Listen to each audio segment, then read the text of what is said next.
అదేవిధంగా నా అక్కలకు, నా చెల్లెలకు, మీడియా మిత్రులకు, ఎలక్ట్రానిక్ మీడియా మిత్రులకు అందరికి కూడా పేరు పేరున నా హృదయపూర్వక నమస్కారాలు. మీరు ఎంతో కష్టంతో ఢిల్లీకి రావడం జరిగింది. ఢిల్లీ రావడం అంటే మామూలు విషయం కాదు. మా అక్కలు మీకోసం 5 రోజుల సంబంధించిన రొట్టెలు కారం కట్టి ఇచ్చినారంటే మా అక్కలకు ఎంత విశ్వాసం ఉన్నదో. మా దాదాలు ఢిల్లీకి పోతారు, లంబోలను తీస్తారు అనే నమ్మకంతో మన అక్కలు మనకు రొట్టెలు కట్టించినారు. కాబట్టి ప్రతి ఒక్క దాదాపు, ప్రతి ఒక్క తమ్ముడికి, ప్రతి ఒక్క నిరుద్యోగికి, ప్రతి ఒక్క ఉద్యోగికి, ప్రతి ఒక్క అక్కకు, ప్రతి ఒక్క చెల్లెకు, మీరందరూ ఇంత శైలిలో కూడా ఇంత కష్టమైన నా కోసం, జాతి మనుగడ కోసం మీరు వచ్చినందుకు మీకు అందరికీ మరొకసారి నేను పాదాభివందనాలు చెప్తున్నాను. ఇవాళ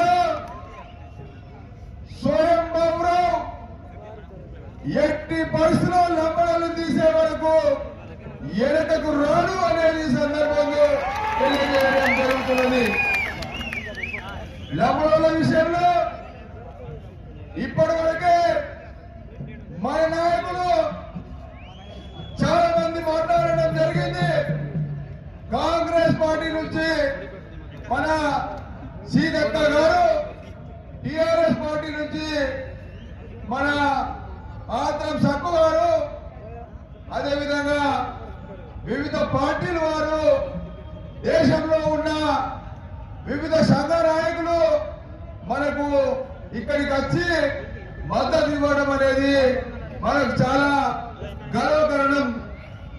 आज ये देश में तेलंगाना के लोगों के समस्या के लिए एक जंग उठाए ने पूरे भारत देश के आदिवासी को जागरण करने के लिए दिल्ली में मीटिंग लगाए। तेलंगाना आदिवासी लोग अपने भारत देश के आदिवासी लोगों को एक रास्ता बताने के लिए ये मीटिंग लगाए।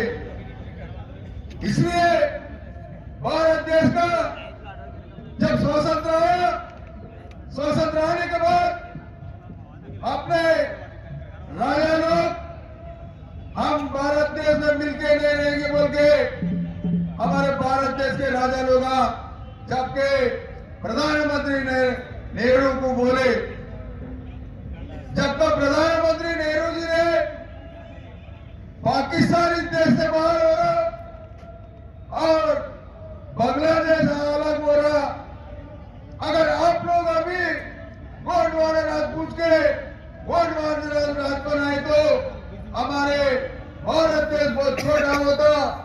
इसलिए आप लोगों को, आपको, आपके एरिया में हम नहीं आएंगे, हमारा सरकार नहीं चलाएंगे, तुम्हारा सरकार चलाएगा। उसने जबका संविधान में अपने लिए 5th शेड्यूल और 6th शेड्यूल लिखे, अभी तक जागरण न पड़ता अपन लोग आदिवासी लोगों। भारत देश में जब संविधान में लिखा था 10 साल तक 5th शेड्यूल में रहेंगे, 10 साल के बाद पूरे 6th शेड्यूल में रहेंगे, मावा नाटे मारा जाएंगे बोल के बोले, लेकिन वो नहीं आया। उसने हमारा गांव में हमारा सरकार होना बोल के మామూలు మారాటంగా వాళ్ళన్న ఉద్దేశంతో ఆనాటి పోరాటం చేసిన వీరులు ఏదైతే పోరాటం చేసినారో ఆ పోరాటం కోసమే ఇవాళ పోరాటం చేయడం జరుగుతున్నది। కాబట్టి భారతదేశ के सभी आदिवासी के लोगों के लिए हम पार्लियामेंट में जरूरी हर एक समस्या को हम बात करेंगे बोल के सारे आदिवासी लोगों को हम वो विश्वास दिला रहे। और एक बात है, इससे पहले भी लंबाड़े को एसटी से पैसा मिला है, क्यों मिला है वो पूरा सारे हमारे वकालत होना बोल के पार्लियामेंट में हम बात करें। अभी 13 तक पार्लियामेंट चल रहा, 13 तारीख तक हमारे लोग 50-60 हजार लोग हमारे आदिवासी का समस्या दूर करने के लिए आए। उसके लिए उनका समस्या हटाने के लिए प्रधानमंत्री मोदी जी को हम बताएंगे, पार्लियामेंट में बात करेंगे बोल के आप सभी लोगों को हम भरोसा दिला रहे। और हमारे यहाँ के सरकार प्रधानमंत्री नरेंद्र मोदी जी ने स्वयं बाबरों का जो मांग है, आदिवासी का जो मांग है, वो आदिवासी का मांग पूरा करने के लिए 11 बजे 20 मिनट को स्वयं बाबरों को हमारे आदिवासी लीडरों को कल मेरे को अपॉइंटमेंट दिया। इसलिए हम कल जाएंगे प्रधानमंत्री साहब को जरूरी हम इधर मीटिंग करे थे।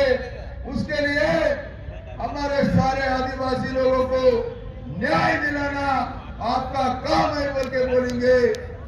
इसके पहले इमरजेंसी पीरियड का 1976 में कोई कानून नहीं तैयार कर सकते, लेकिन गद्दारी से कांग्रेस पार्टी ने लंबाड़े को एसटी में मिला के आदिवासी लोग को जाति में मिटाया।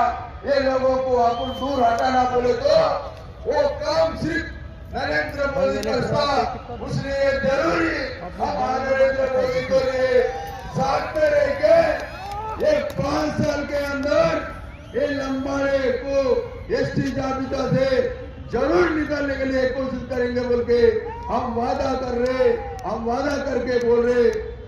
और एक लंबाड़ा का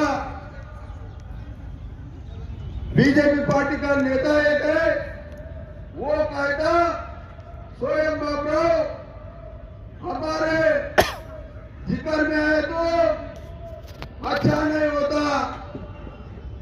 अरे माजी एमपी आपको दम है तो रुका सकते, लेकिन स्वयं बाबराव को डर नहीं सकते।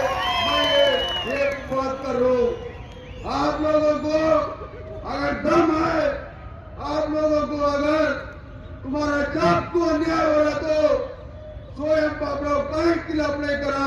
आपके पास दम है, आप भी लड़ो, हमारे पास दम है, उसलिए हमारे आदिवासी लोगों के लिए हम लड़ रहे और जरूरी लड़ते रहेंगे।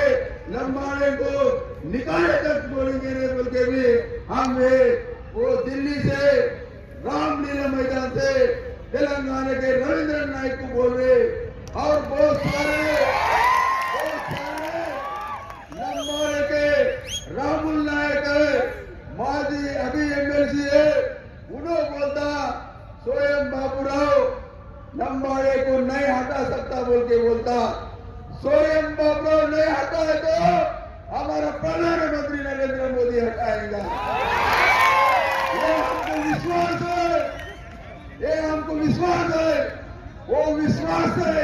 हम बीजेपी पार्टी से टिकट लाए, टिकट ला के खड़े हो गए और जीत के हम इधर आए। हमारा काम पूरा बीजेपी करेंगे बोल के हमको विश्वास है। वो विश्वास को हम आदिवासी लोग कभी नहीं तोड़ेंगे, जरूर रखेंगे बोल के हम लोगों को, आप लोगों को गुजारिश कर रहे। वैसे सुप्रीम कोर्ट अभी तक कोई आदिवासी सुप्रीम कोर्ट में नहीं आया, लेकिन आदर्श सोसाइटी के लिए अपने लोग इम्प्लाइज पूरे एक जगह होके ये लंबाड़े को हटाने के लिए स्वयं बाबूराव फाइट कर रहा, उसका हाथ मिलाने के लिए आदर्श सोसाइटी वाले पूरे पैसे जमा करके सुप्रीम कोर्ट में डाले। सुप्रीम कोर्ट में जरूरी अपन जीत रहे। ये स्वयं बाबूराव का वादा है, रामलीला का वादा है, रामलीला का वादा है। ये जरूरी निकाल ले सुप्रीम कोर्ट बोल के हमको विश्वास है। अभी तक तेलंगाना सरकार को सुप्रीम कोर्ट ने नोटिस भेजा। वो नोटिस क्या देना क्या नहीं देना, क्या दे तो परेशान होता, क्या नहीं दे तो परेशान होता। तुम कुछ भी दो तेलंगाना राष्ट्र सरकार, यहाँ पर जरूरी सुप्रीम कोर्ट में हमारे साथ हमारे आदिवासी के लोगों के लिए फैसला आने वाले हैं। तुम यहाँ आदिवासी लोगों को लंबाने लगा यहाँ एसटी है बोले तो भी नहीं चलता। वो कानून में नहीं है। उसने अभी भी हमारे चीफ मिनिस्टर को यहां से रिक्वेस्ट कर रहे सभी आदिवासी तरफ से, जो सुप्रीम कोर्ट पे नोटिस दिया, वो नोटिस को केसीआर ने जल्दी से जल्दी सुप्रीम कोर्ट को नोटिस दिलाने के लिए कोशिश करना बोल के हम केसीआर को विज्ञप्ति कर रहे। वो जरूरी दी गए बोल के भी मेरे को विश्वास है। आजकल और एक टाइगर अपने पास फायदा होगा। कौन है कौन अप्पा, हर आदिवासी उसको याद करना जरूरी है। कौन है कौन अप्पा, अपने लोगों को खाना खिलाया, ट्रेन से ऐसे लोगों को खाना खिलाया। तो केसीआर को लंबाने लोग पूरे कोना पे के खिलाफ में बात करे, लेकिन केसीआर ने बोला वो स्वयं बाबूराव कर रहा, वो आदिवासी के लिए कर रहा, कोनप्पा कोई गलती नहीं करा, वो अच्छा काम करा, उसने उसको कोई एक्शन नहीं लिए बोल के कोनप्पा को सीएम ने बोला। ऐसा हमारे आदिवासी लोगों को भी आज सीट हटाया, आदरण सबको आया, बाकी के लोग क्यों नहीं आए? आप लोग अब जरूरी जाके पूछना पड़ता। नहीं पूछे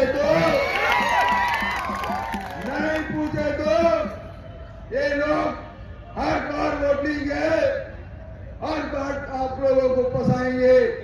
जो आदिवासी को फंसाता उसको मिट्टी में मिलाना जरूरी है बोल के लिए स्वयं बाबूराव को कर रहा। इसलिए कोनप्पा सामने बोला, अरे లంబడోళ్ళారా, నిజంగా మీకు దమ్ముంటే చర్చలకు రండి. కోనప్ప గారు చర్చలు చేస్తారని చెప్పడం జరిగింది. అంటే ఒక నాన్ ట్రైబల్ ఎమ్మెల్యేకి ఉన్న జ్ఞానం మన ఎమ్మెల్యేలకు లేదంటే ఎంత సిగ్గుచేటు. కాబట్టి మిత్రులారా, ఆదివాసీ అక్కలు చెల్లెలకు అందరికీ కూడా ఒకటే విజ్ఞప్తి చేస్తున్నా, మనం ఢిల్లీకి వెళ్ళిపోతున్నాం. పోయిన తర్వాత మనం తెలంగాణలో భారీ ఎత్తున ఉద్యమాన్ని మొదలు పెడుతున్నాం. ఎవరికి ఎస్పీలకు భయపడేది లేదు, డిఐజీలకు భయపడేది లేదు, ఎవరికి భయపడేది లేదు. స్వయం బాబురావుకు 52 కేసులు పెట్టారు. ఏం బీకిన స్వయం బాబురావు మాత్రం ఖచ్చితంగా ఎస్టీ జాబితా నుంచి లంబాడులను పీకేస్తారని సందర్భంగా తెలియజేయడం జరుగుతున్నది. ఆదివాసీ సోదరులారా, ఒకవేళ ఇప్పటి వరకు నాకు ఇల్లు లేదు, ఈ సమావేశం పెట్టిన ఈ సమావేశంతో నాకు ఇల్లు అవుతుండే. ఇల్లు ఇల్లు కట్టగానే పండుగ కాదు. ఆదివాసులు ఏదైతే డిమాండ్ కోరుకుంటున్నారో, ఎస్టీ జాబితా నుంచి లంబాడులను తీసేయాలని డిమాండ్ చేస్తున్నారో, ఆ డిమాండ్ నేరవాలన్న ఉద్దేశంతో ఇవాళ 25-35 లక్షలైనా కూడా సోయం బాబురావుకు ఆగ్రహం తప్పు మరి సీతక్క సపోర్ట్ తోటి ఇవాళ మీటింగ్ పెట్టడం జరిగింది. ఈ మీటింగ్ తోటి సోయం బాబురావు కిల్ అవుతుండే, కానీ సోయం బాబురావు ఇల్లు కట్టడానికి ఆలోచించరే.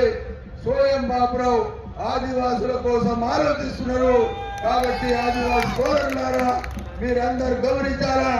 మరొక విషయం ఏంటంటే మన దగ్గర ఇంటికి ఒక్క సంఘం, ఇంటికి ఒక్క దొంగ నాయకులు ఒక్కసారి రాగానే